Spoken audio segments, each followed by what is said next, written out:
Saludos a todos nuestros ecociudadanos. Desde acá, un abrazo solidario.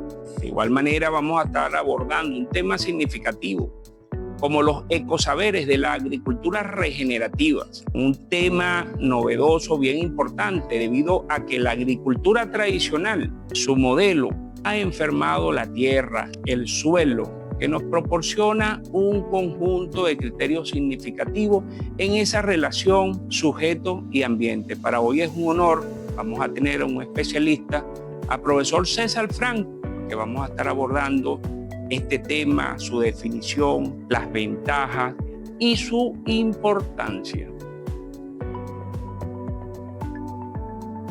Bueno, para todos nuestros ecociudadanos y para el programa Comunidad y Ambiente, un gran honor. Nos acompaña el profesor César Franco, escritor profesional en el área educativa y principalmente con un gran trabajo en materia de lo que tiene que ver con la agricultura regenerativa. Y vamos a estar abordando ese tema significativo. Vamos a estar hablando de esos ecosaberes de la agricultura regenerativa. Profesor, bienvenido. Buenos días. Gracias. Profe, bienvenido nuevamente acá a esta casa, Comunidad y Ambiente. Primeramente, profe, hablar en sus propias palabras de esa experiencia que usted tiene, antes de abocarnos a este tema novedoso de los ecosaberes en la agricultura regenerativa. Bueno, la experiencia mía es bastante larga para un video corto, ¿no? Sinceramente, yo vengo de Manizales, vine a estudiar aquí desde muy pequeño y seguí estudiando en la universidad, fui líder estudiantil y después desde allí me dediqué a trabajar la educación con una forma diferente, utilizando la pedagogía de la liberación de Paulo Freire. Mis comienzos en agricultura o en agroecología fueron en Cariaco, cuando todavía no se hablaba en el país de agroecología. Y ahí en Cariaco empecé a trabajar la agricultura con los estudiantes del Liceo Raimundo Martínez Centeno. Tuvimos una experiencia bien bonita que está documentada en fotografías. Yo las tengo en mi casa y se las he enviado a algunos estudiantes porque ya las he podido digitalizar. Desde allí hemos venido trabajando, además del Raimundo Martínez Centeno. Cuando me vine para Cumaná, trabajé en Creación Cantarrana, en el Juan Pablo Pérez Alfonso del Tacal, y después fui a trabajar a la zona educativa, donde pude coordinar las escuelas bolivarianas y después el programa Todas las Manos a la Siembra. En el programa Todas las Manos a la Siembra tuvimos muchos éxitos en torno a la agricultura regenerativa, en torno a la agroecología, sobre todo en el trabajo de agricultura orgánica, más bien en la ciudad. Y en las escuelas rurales se utilizaban espacios un poco más grandes. Ese trabajo con agricultura regenerativa y agroecología tuvo que ver con la expansión del programa Todas las Manos a la Siembra en todo el país, que tuvo una gran relevancia en la producción de ciertos productos alimenticios para el programa alimentario escolar de cada una de las escuelas.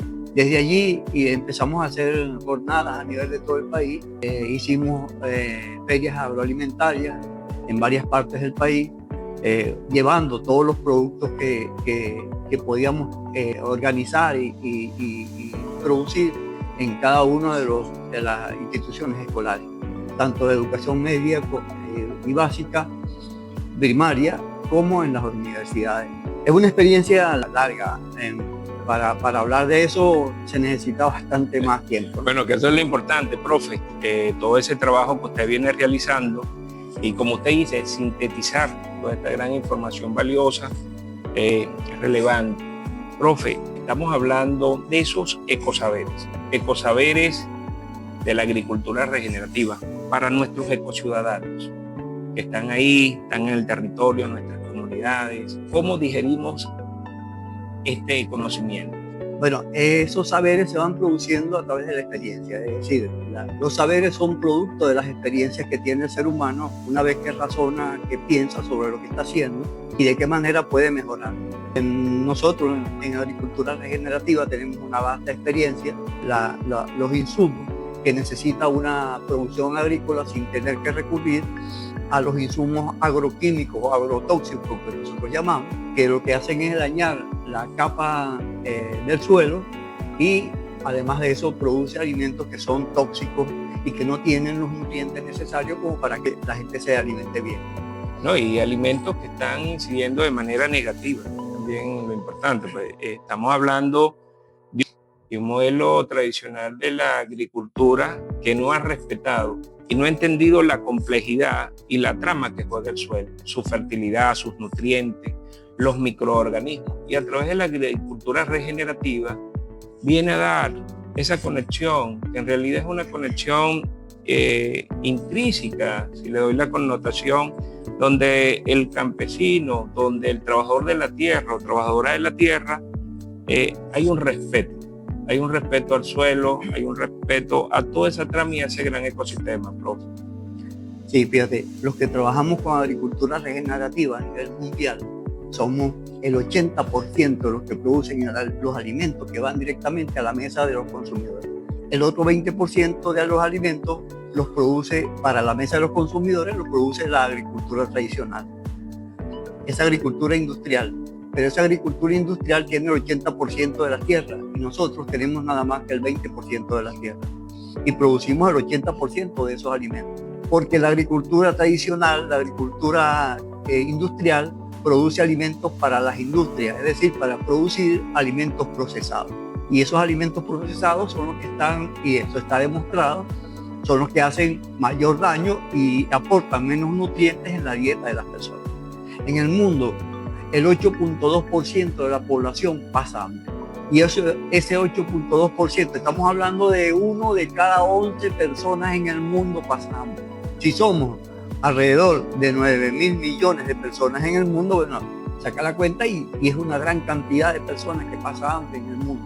¿Por qué? Porque no han llegado los conocimientos necesarios a donde están ellos, ni hay políticas ambientales y políticas alimentarias definidas a mejorar la situación de la familia. Y lo que quisimos hacer aquí con el programa Todas las Manos a la Siembra fue que esa formación, esos conocimientos, esos saberes llegaran a las familias para que pudieran producir alimentos más sanos y nosotros decimos sabrosos, seguros y soberanos. Es importante y la área específica de la familia puede tener ahí lo que uno puede conocer como el patio, el frente o ese espacio, esa cobertura vegetal que pueda tener ahí donde reside. Y ahí se puede ir haciendo importante y ese trabajo importante va a tener un resultado, va a ser consono con lo que es los nutrientes, que es importante mantener la cobertura vegetal.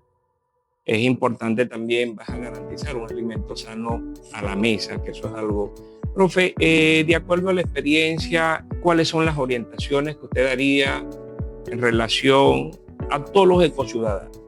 Fíjate, Baltasar, en una cucharada de suelo fértil, hay más seres vivientes que humanos en el mundo. En una cucharada de suelo nada más. Eso significa que ese suelo está vivo.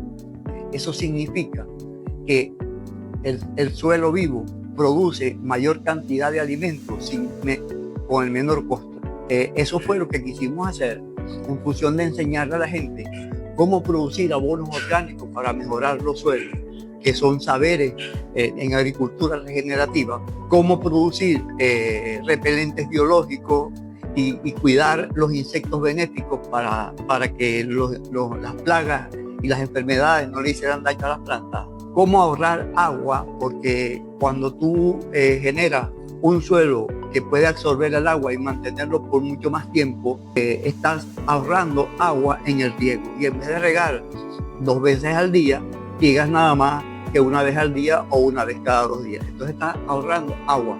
Además de eso, también estamos ahorrando energía. Además de eso, también estamos ahorrando energía porque esa energía que se gasta produciendo los fertilizantes y los productos químicos, sobre todo energía fósil, es energía fósil que genera calentamiento global porque el dióxido de carbono que se utiliza, que producen las fábricas, va a saturar la atmósfera del dióxido de carbono, produce calentamiento global y produce cambio climático. Bueno, aquí estamos hablando la agricultura regenerativa, profe. Estamos hablando el papel que juega bien importante ante la mitigación de la crisis climática, ¿correcto? Algo importante, profe, que usted hacía el señalamiento, el papel del Estado, las políticas públicas que ha venido el Estado. Está hablando de un programa que venía, que estaba al frente. ¿Cómo ha estado ese papel del Estado apostando a que genere lo que denominamos bienestar social? Tú estás hablando del Estado venezolano. El Estado venezolano. Fíjate, en un primer momento, cuando nosotros propusimos el programa Todas las Manos a la Siembra en las escuelas, el Ministerio de Educación, a través de las políticas y los programas que se fueron haciendo, aceptó trabajar con el programa Todas las Manos a la Siembra en las escuelas. Ese trabajo dependía directamente de un grupo de docentes que estaban formados en agroecología, en agricultura regenerativa en este caso. Inclusive que hemos sido formados internacionalmente para producir mayor rendimiento en ese tipo de agricultura. Y lo importante, profe, en relación que se hizo un trabajo y también tuvieron unos resultados. Esos resultados, profe, ¿cómo estuvieron al momento de que se estuvo emprendiendo esta política a los diferentes espacios educativos? ¿Hubo el huerto escolar? ¿Cómo fueron esas experiencias? Mira, no solamente se produjeron miles de huertos escolares en Venezuela, sino que además de eso, a través del programa Todas las Manos a la Siembra, los estudiantes producían otros conocimientos que tenían que ver con la formación ciudadana, con la formación social y con la formación ambiental de los niños que trabajaban en el programa Todas las Manos a la Siembra en los huertos de cada escuela. Esa formación los ayudaba a producir conocimientos para la vida, es decir, conocimientos para vivir, más que conocimientos contenidos para reproducir. Eran conocimientos que ellos lo iban adjuntando a su bagaje cognitivo para que en la vida pudieran tener algún desenvolvimiento en cada una de las facetas que fueran cumpliendo. O sea, una formación liberadora. Desde ahí donde el docente y el educando, pues ese reencuentro, la familia y la pedagogía, reencontrándose para este trabajo de la parte de la agricultura regenerativa.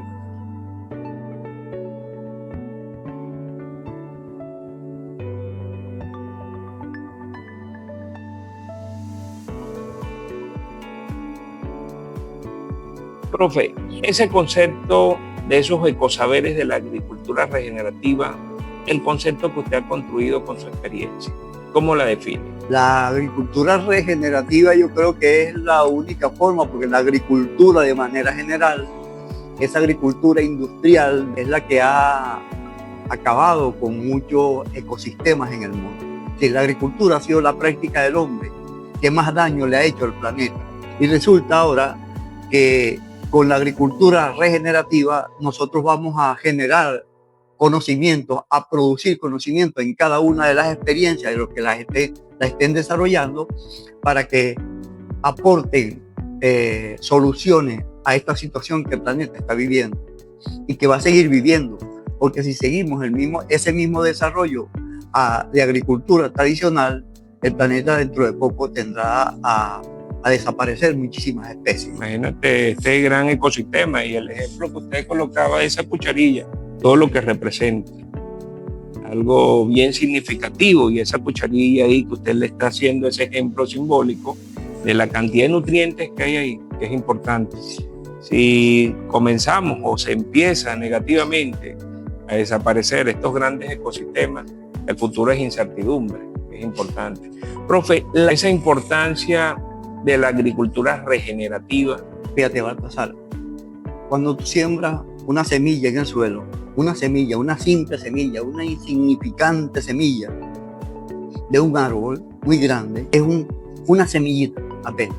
Cuando ese árbol va creciendo, uno se pregunta, y va adquiriendo peso, uno se pregunta de dónde salió toda esa masa de esa semilla que pesaba unos pocos gramos a un árbol que pesa toneladas, ¿no? 70 toneladas, por ejemplo, de madera. ¿De dónde salió ese carbono? ¿De dónde salió esa masa de esa planta? El árbol recoge todo el carbono que hay en el aire, lo procesa a través de la fotosíntesis y va produciendo toda esa masa con carbono que recogió del aire, es decir, que va eliminando carbono que vaya a la atmósfera a producir efecto invernadero. Cuando nosotros producimos un abono orgánico, lo que hacemos es mejorar el suelo con ese carbono que está allí para encerrarlo debajo de la tierra y que el carbono no se vaya al aire, lo encerramos. De tal manera que ese carbono sirve para producir nutrientes para que las plantas se alimenten mejor. De tal manera que la agricultura regenerativa no solamente sirve para producir alimentos nutritivos, sino que también sirve para mejorar la situación del planeta en torno a la acumulación de carbono en la atmósfera. Es decir, para que la atmósfera no acumule ese carbono que va a producir cambio climático. Y es importante ahí el criterio de ese criterio complejo, donde el hombre pueda entenderlo. El trabajador de la tierra, trabajadora de la tierra, todos debemos entender esa importancia que jugamos con nuestro entorno y el respeto a nuestros espacios, respeto a nuestros ecosistemas. Profe, un mensaje de despedida, ese mensaje reflexivo. Bueno, yo he producido dos guías básicas para la agricultura orgánica urbana, o son más bien dos ediciones diferentes de la guía básica para la agricultura orgánica urbana. Este libro ya no se consigue más, no está, en físico no está. Puede ser que se consiga por allí en internet, en alguna página. Creo que la educación es importantísima. Si la educación va acompañada de un material, aquí esto es hasta audiovisual, ¿no? Porque tiene fotografías y tiene la forma de cómo sembrar cada uno de los cultivos y puede ayudar a mucha gente a producir alimentos sin dañar el ecosistema. Es decir, sin intervenir demasiado el ecosistema, porque toda intervención del hombre es... Y hay una acción antrópica. Sí, exacto, al ecosistema. Y en ese caso, yo creo que la formación tenemos que hacerla con los niños. Sacarlos de las pantallas y llevarlos a hacer trabajos que generen experiencia y que además de experiencia generen saberes y conocimientos para poder vivir la vida. Últimamente yo me he dedicado a eso y he producido estos dos libros que los he enviado a dos bienales nacionales de literatura y han ganado premios. Cada uno es ganador de un premio. Este libro, que se llama El Cayuquito de Chucho, ganó la sexta Bienal Cruz Salmerón Acosta en el 2021. Y este libro, que son cuentos infantiles, ganó la primera Bienal Carmen Delia Bencom. La mayoría de los cuentos y los poemas son ambientalistas, son dedicados a la cuestión del ambiente. Y de esta manera sencilla y divertida, los niños pueden aprender ciertos conocimientos, ciertos saberes que tienen que ver con la agricultura regenerativa, pero también con la defensa del ambiente para poder continuar esa vida que ellos se merecen mejor que la que les promete este planeta que va en franco deterioro. Aquí hay un cuento que es el que da el nombre al libro, que se llama A las nubes en un velero. Es el cuento de tres niños que, viendo cómo se formaban las nubes en el Golfo de Cariaco, se propusieron preparar una embarcación para llegar a las nubes navegando en un velero a través del Golfo de Cariaco. Y además de las vicisitudes y las experiencias que tuvieron en ese viaje, ellos logran llegar hacia el lugar de las nubes, pero se encuentran con una tromba marina que los sube, los eleva, y las trombas marinas sobre todo se producen por ese calentamiento de las aguas, por ese calentamiento global que los sube, los eleva hasta las nubes y pueden llegar allí dando vueltas. Los puso en gran peligro, pero después se fue revirtiendo el efecto de la tromba marina y los dejó cerca del pueblo de donde habían salido. Es una forma divertida de aprender ciertos conocimientos, pero no solamente eso, también hay otros, por ejemplo, La Noche de las Luciérnagas, que es el escape de varios niños en el pueblo hacia el bosque para salvar el bosque de los incendios que habían producido los campesinos de la zona. Y allí se encuentran con varias especies, sobre todo mariposas de colores, que forman cadenas de luz para que ellos vayan bajando, para defender el bosque y mejorar las condiciones de esa zona. Bueno, profe, un honor para nosotros, a Comunidad y Ambiente y a todos nuestros ecociudadanos. Profe, me permito, tomo acá para mostrarlo y recordándole, cuidar tu ambiente es preservar tu vida. Saludos a todos los ecociudadanos.